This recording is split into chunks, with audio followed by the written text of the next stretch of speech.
जय Hind and hello guys, स्वागत है आपका आपके अपने YouTube चैनल ज्ञानदेह होस्ट में। और इस वीडियो में मैं आपके लिए एक बहुत अच्छी वैकेंसी के बारे में अपडेट लेकर के आया हूं, जिसको जानने के बाद में आपका दिल अंदर तक खुश हो जाएगा। क्योंकि अभी आप जब इसके बारे में जानेंगे तो आप कहेंगे कि हाँ सर, आपने हमें बहुत अच्छी इन्फॉर्मेशन दी है। तो चलिए, अब ये कौन सी अच्छी इन्फॉर्मेशन है आप भी जान लीजिए और आप भी डिसाइड कीजिए कि क्या सच में अच्छी है या फिर नहीं है। तो गाइज, यहाँ पर अभी जो वीडियो में देख सकते हैं, ये आपका शॉर्ट नोटिफिकेशन है जो कि नेशनल डिफेंस एकेडमी यानी कि एनडीए की तरफ से जारी किया गया है, जिसमें कि फ्रेशर कैंडिडेट और सिविलियन कैंडिडेट अप्लाई कर पाएंगे। सिंपली शब्द में कहूं तो इसमें आपको वर्दी नहीं मिलेगी। जितनी भी पोस्ट निकाली है वो सभी परमानेंट तो रहेगी, बट आपको इसमें वर्दी नहीं दी जाएगी। तो गाइज, यहां पर आपको इस वीडियो के अंदर इसके बारे में संपूर्ण जानकारी दी जाएगी। तो चलिए शुरू करते हैं।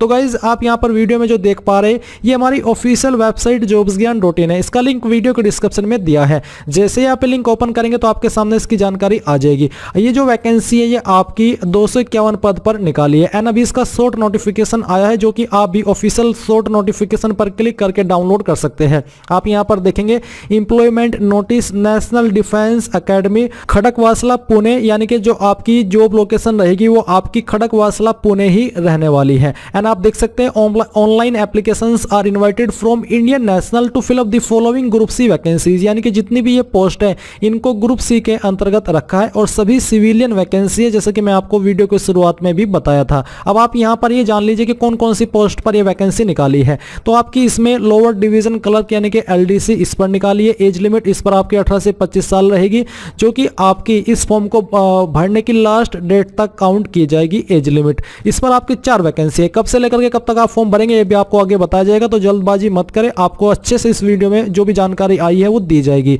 इसके बाद अगली पोस्ट है आपकी पेंटर की। इस पर एज लिमिट 18 से 25 साल रखी गई है। एंड यहां पर फिर ड्राफ्ट्समैन की पोस्ट है, एज लिमिट 18 से 27 साल रहेगी इस पोस्ट पर। सिविलियन मोटर ड्राइवर ओजी, इस पर आपकी एज लिमिट 18 से 27 और इसके लिए 8 पद है। एंड फिर यहां पर जो आपकी सिनेमा प्रोजेक्टनिस्ट है सेकंड, इसके लिए आपका 1 पद है और एज लिमिट 18 से 25 साल है।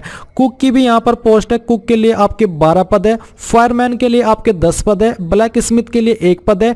टीए बेकर एंड कॉन्फेक्शनर इसके लिए 2 पद है। टीए साइकिल रिपेयरर इसके लिए 5 पद है। और multitasking staff office and training MTS ONT इसके लिए आपके एक सबसे ज्यादा पद है, जो कि 182 है इस वैकेंसी में। तो टोटल आपके 251 पद निकाले गए हैं। अब आप यहां पर ये भी चेक कर पा ही रहे हैं कि कौन सी पोस्ट पर कितनी एज लिमिट रखी गई है। अब गाइज, यहां पर अभी इस शॉर्ट नोटिफिकेशन के अंदर आपको ये नहीं बताया कि कौन सी पोस्ट पर क्या क्वालिफिकेशन चाहिए होगी अप्लाई करने के लिए। अब गाइज, मैं आपको बताना चाहूंगा Shri Krishna publisher private limited यानी कि एसके बुक्स की मैथमेटिक्स बुक के बारे में। और जो एसके बुक्स है ये इंडिया का one of biggest book publication house है और इसी की मैथमेटिक्स की ये बुक है। तो प्रिपरेशन करने के लिए ये बुक आपके लिए सबसे बेहतर है। इसमें आपको काफी कुछ देखने को मिलेगा। अगर इस बुक की मुख्य विशेषता के बारे में बात करें तो इसमें आपको 3300 प्लस क्वेश्चन का संग्रह मिलेगा।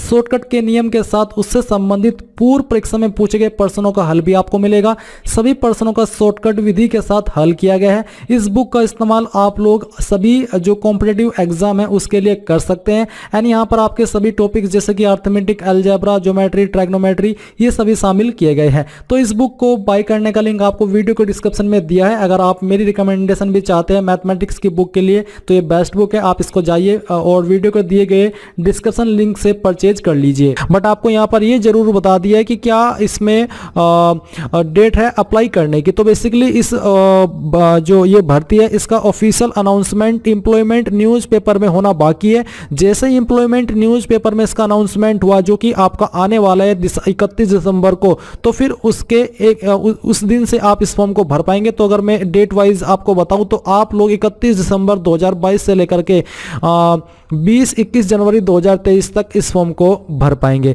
यानी कि ये डिपेंड करता है आपके इस नोटिफिकेशन को एम्प्लॉयमेंट न्यूज़पेपर में जारी होने पर। जैसे ही एम्प्लॉयमेंट न्यूज़पेपर में जारी हुआ उसके नेक्स्ट डे या फिर उसी दिन से आपके फॉर्म स्टार्ट हो जाएंगे, जो कि आप ऑनलाइन माध्यम से फिल करेंगे। एंड अभी आपको कमेंट करके ये बताना है कि क्या आपको चाहिए कि जब इसका डिटेल्ड नोटिफिकेशन आए आपको उसके बारे में अपडेट किया जाए और आपको बताया जाए कि कैसे आपको इस भर्ती का फॉर्म फिलअप करना है। तो ये आपको कमेंट के माध्यम से बताना बताना कि sir update for NDA recruitment, या फिर आप ये भी लिख सकते हैं कि सर हमें इसके फॉर्म फिलअप की वीडियो चाहिए। ये आपके कमेंट के ऊपर निर्भर करेगा।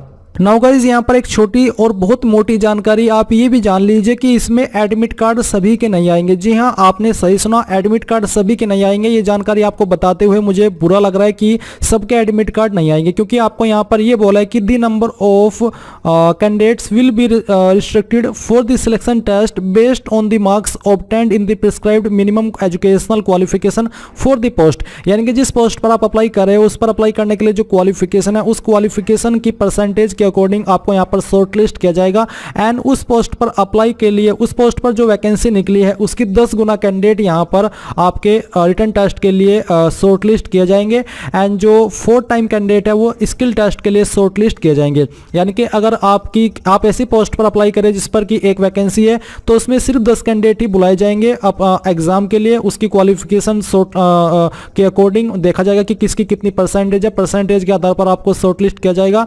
एंड फिर जो आपका स्किल टेस्ट है उस पर 4 कैंडिडेट एक वैकेंसी पर स्किल टेस्ट के लिए बुलाए जाएंगे। अब गाइस यहाँ पर आपके मन में सवाल आ रहा होगा कि सर इसमें क्या क्वालिफिकेशन चाहिए होगी अप्लाई करने के लिए। तो गाइस ये बड़ा सवाल है, इसलिए मैं यहाँ पर आपको एक एक्सपेक्टेड क्वालिफिकेशन बताता हूँ। अगर मैं इन पोस्ट को देखूं जो कि अन्य डिपार्टमेंट के अंदर निकलती रहती है, तो उसके आधार पर जो आपसे क्वालिफिकेशन मांगी जा सकती है वो आपकी एमटीएस की पोस्ट पर 10वीं पास की मांगी जा सकती है। इसमें मैक्सिमम आपसे 12वीं हो सकती है, नहीं तो 10वीं तो 100% है कि 10वीं के माध्यम से आप इस पर अप्लाई कर पाएंगे। और फिर जो आपकी अन्य पोस्ट है, जैसे कि जो फायरमैन की पोस्ट है, फायरमैन की पोस्ट पर भी आपसे 10वीं की योग्यता मांगी जाएगी, इसमें भी मैं श्योर हूं। और साथ ही जो अन्य फिजिकल क्राइटेरिया होता है, फिजिकल एलिजिबिलिटी होती है, वो आपसे यहां पर मांगी जाएगी। कुक की पोस्ट पर भी आपसे 10वीं पास की योग्यता मांगी जाएगी। एंड साथ ही जो आपको कुक के काम होते हैं, इंडियन खाना बनाना होता है, वो आपको अच्छे से आना चाहिए। एंड इस पर आपसे 1 साल का एक्सपीरियंस भी मांगा जा सकता है कुक की पोस्ट पर। बाकी जो एमटीएस की पोस्ट है, इस पर आपसे 10वीं की योग्यता मांगी जाएगी, इस पर मैं श्योर हूं। फिर जो आपकी पेंटर की पोस्ट है, इस पर आपसे 10वीं, और साथ ही जो पेंटर का ट्रेड है इसमें आपको आईटीआई अगर है तो अच्छी बात होगी इस पर। यानी कि मेरा कहने का मतलब है कि आपसे आईटीआई का सर्टिफिकेट है वो मांगा जा सकता है। एंड जो आपकी एलडीसी की पोस्ट है, इस पर आपसे 12वीं पास की योग्यता मांगी जा सकती है, इस पर भी मैं श्योर हूं। 12वीं के साथ साथ आपसे इस पर टाइपिंग भी मांगी जा सकती है, जो कि आपकी हिंदी इंग्लिश के अंदर किसी एक में रहनी चाहिए, तो आप इस पर अप्लाई कर पाएंगे। फिर जो सिविलियन मोटर ड्राइवर की पोस्ट है, इस पर भी आपसे 10वीं पास की योग्यता। एंड जो मोटर व्हीकल का लाइसेंस होता है हैवी या लाइट, वो आपके पास होना चाहिए। अब ये मैं श्योर नहीं हूं कि आपसे हैवी का ही मांगा जाएगा या फिर आपको लाइट का भी विकल्प दिया जाएगा। यानी कि क्या अगर आप लाइट के माध्यम से अप्लाई कर पाए तो अच्छी बात होगी, नहीं तो हैवी तो इसमें 100% श्योर है कि आपसे हैवी मोटर व्हीकल का लाइसेंस मांगा जाएगा। साथ ही आपको बोला जाएगा इस पोस्ट पर कि जो व्हीकल होता है उसमें जो छोटे मोटे माइनर डिफेक्ट आ जाते हैं वो भी आपको सही करने आने चाहिए। तो गाइस ये जो एमटीएस की, फायरमैन की, पेंटर की, एलडीसी की और ड्राइवर की पोस्ट है, इन पर जो क्वालिफिकेशन है उसके बारे में मैंने आपको बता दिया कि क्या आपसे मांगी जा सकती है। तो अभी इनको जानने के बाद में अगर आपका इंटरेस्ट है आगे इस वैकेंसी के बारे में जानने का, जैसे कि मैंने अभी आपको बताया, तो आपको कमेंट के माध्यम से बताना कि सर हमें इसके बारे में अपडेट आगे कीजिएगा या फिर फॉर्म फिलअप की वीडियो दीजिएगा। अभी गाइज यहाँ पर आपसे एप्लीकेशन फीस क्या ली जाएगी उसके बारे में भी यहाँ पर मैं आपको एक्सपेक्टेडली बता देता हूँ। तो इसमें मैक्सिमम अगर फीस ली गई तो जनरल, ओबीसी, ईडब्ल्यूएस के लिए 100 रुपये होगी और SC ST विकलांग के लिए कोई फीस नहीं होगी। एंड साथ ही जो फीमेल कैटेगरी कैंडिडेट होंगे ऑल कैटेगरी के, उनके लिए उनसे भी कोई फीस नहीं ली जाएगी। एंड अगर ये तो मैंने आपको एक्सपेक्टेड बताया, अगर ली गई तो मैक्सिमम यही वाली फीस ली जाएगी, और अगर नहीं ली गई तो फिर किसी के लिए कोई फीस नहीं होगी। बट मुझे लगता नहीं कि किसी के लिए फीस नहीं है, इसमें ऐसा ही रहेगा कि जनरल, ओबीसी, ईडब्ल्यूएस के लिए 100 और SC ST विकलांग और ऑल कैटेगरी फीमेल के लिए कोई फीस नहीं होगी। तो गाइज आपने ये जाना, और आपने ये भी जान लिया कि आपके फॉर्म 31 दिसंबर 2022 से 20 जनवरी 2023 तक भरे जाएंगे। अगर इस ऑफिशियल शॉर्ट नोटिफिकेशन का अनाउंसमेंट एम्प्लॉयमेंट न्यूज़पेपर के आने वाले एडिशन के अंदर हो जाता है। तो गाइज आपने यहाँ पर वो सभी जानकारी जान ली जो कि जानना जरूरी होता है किसी भी वैकेंसी में अप्लाई करने के लिए। अब अगर आपका कोई सवाल है, कोई डाउट है, तो आप कमेंट के माध्यम से बताइएगा। और अगर आपने इस वीडियो को देखा और आपको अच्छी लगी, आप यहाँ तक देख रहे हो, तो आप वीडियो को लाइक जरूर कर दीजिएगा। And thanks for watching. जय हिंद।